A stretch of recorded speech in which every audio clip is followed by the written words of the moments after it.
It's been a long run to this point, but I think today is a cause for celebration because it is the clearest indication yet of what it means to enable a party like the Democratic Alliance, fighting for the people of South Africa, to have the balance of power in the national parliament.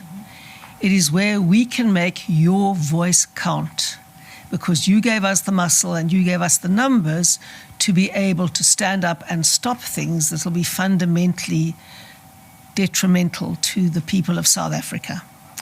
So that is a cause for celebration, and it is one of the moments that we can look back and say what the election of 2024 actually meant.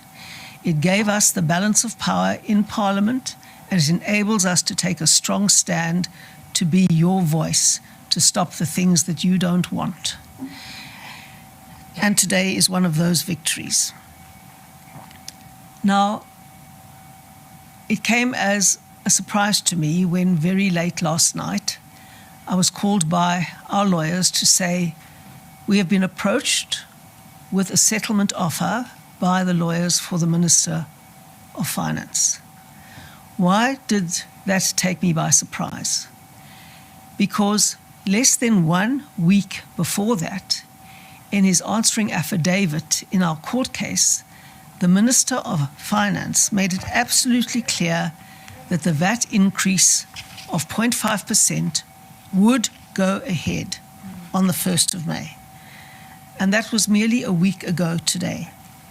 And in that replying affidavit, it's a thick wad of paper which is over here, the Minister says the VAT rate is therefore set to increase to 15.5% on the 1st of May. That was the culmination of a long argument as to why it was necessary and why it was unavoidable. And then he says the process to pass this type of legislation contemplated in 7.4 is already underway. On the 12th of March, I published the draft rates and monetary amounts and amendment of revenue laws bill.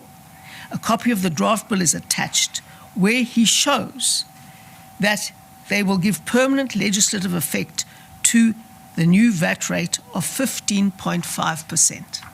Now, this was 1 week ago, a categorical answer in his affidavit to our court case. And so there he said there was no alternative to the VAT increase, and late last night our lawyers were saying to me the minister wants to reach an out-of-court settlement. Now, what happened between last Thursday and yesterday, which was Wednesday? What happened was the DA's challenge, which was heard in court on Tuesday.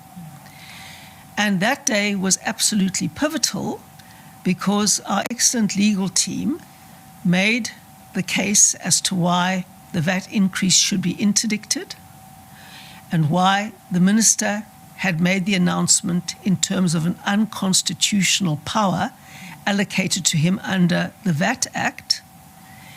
And secondly, why the process by which the Finance Portfolio Committee had supposedly adopted the fiscal framework when that proposal was actually never before the committee, and why an unlawful outcome and irrational outcome of the Finance Portfolio Committee had landed before Parliament as a whole, which adopted a fiscal framework that had unprocedurally and unlawfully and irrationally emerged out of the Portfolio Committee and the Standing Committee in the NCOP. The arguments were so clearly framed that I have no doubt that the minister's legal team went back to him on Wednesday morning, the day after our court case, and said it looks as if it is going to be inevitable that the 0.5% VAT increase that takes effect on the 1st of May could well be set aside by the court. And in that context, it seemed better for the minister to concede before he was perceived to have been forced to by the outcome of the DA's court challenge. And that is what has clearly happened in the last week. Now, it's also crucial from the DA's perspective that we set out these circumstances, because there's no doubt that the minister, in trying to save face, will seek to present this as the result of his discussions with the smaller parties. The issue that the ANC fears more than anything else is that the public will come to understand the extent of the DA's muscle in holding the balance of power and the impact that we can make both through the political process and then the legal process if the political process proves impermeable as it did this time. And so the minister needs to somehow save face by saying, I'm making this concession and I'm doing it after the consultations with the smaller parties. And obviously the smaller parties will want to claim some credit in having negotiated their way out of a VAT increase. That argument obviously cannot hold water, because a lot of negotiations had happened supposedly with the smaller parties before last Thursday. And yet last Thursday, the minister categorically said that the VAT increase would go ahead and that there was indeed no alternative to it, and that the Rates Act, as it's called in its abbreviated form, would be passed and would make provision for the 0.5% VAT increase. So it was clear that the DA's court intervention was the pivotal intervening factor that has enabled the people of South Africa to come out victorious and to show them why their vote really mattered. It is crucially important for us to hold the balance of power at the will of the voters so that we can win battles not by grace and favor of kind concessions by the ANC, but because we have the numbers in Parliament and we have the muscle in the courts and the arguments in the courts to stand up for the public who make it possible for us. This is the victory of all South African taxpayers. We'd like to thank you all for coming into this fight shoulder to shoulder with us. We'd like to thank you in your thousands for having signed our petitions and stood with us in this battle. And we will continue to fight for all South Africans, especially the poor and the marginalized, in seeking economic growth, in seeking job creation, and in seeking responsible public spending so that the government does not keep on raising your taxes to fund unlawful expenditure, corruption, and sheer waste. And so the DA will now be pushing very hard for the necessary spending review. Long before this process began, we made proposals to the national government on how we could dramatically save money in the current budget to avert and prevent an increase in any form of taxation. The minister refused to listen to this. He kept on making it an issue about cutting frontline services when all the savings that the DA had proposed avoided cutting the crucial frontline services. We want to cut waste. That's what we want to do. And we want to cut corrupt and fruitless expenditure. And that is what our spending review seeks to achieve, which will include obviously a review of all the ghost workers in the state to save many millions of rands that is costing the taxpayer at the moment.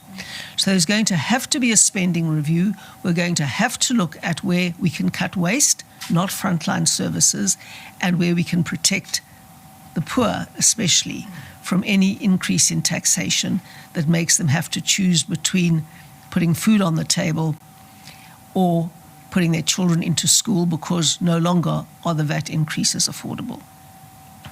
For many, they are already unaffordable. But this whole issue has not yet ended, and I do want to say there is still quite a battle to be run from this point on. Because if you look at the minister's statement issued in the early hours of this morning, it says the Minister of Finance will shortly introduce the rates and monetary amounts and the Amendment of Revenue Laws Bill, which proposes to maintain the value-added tax rate at 15%. In his court papers last week, he said 15.5%. Now he's saying 15%, which shows that he's clearly backed down from the 1st of May 2025. Then he says he's doing that instead of the proposed increase to VAT announced in the budget in March. So he says he will still introduce this this bill, and it will be different from the one he announced in March. So he says he plans to do this, and we have concluded that that means he will do it, but there is still a gap between the intention and the result, and we have to bear that very much in mind. He says the decision to forego the increase follows extensive consultations with political parties.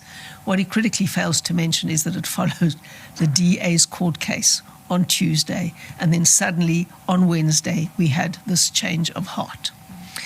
So we are now expecting from the minister's lawyers a settlement proposal, a formal settlement proposal. We will respond to that settlement proposal through our own lawyers, and if we can reach agreement, including on the issue of costs, we will seek to have that agreement made an order of court.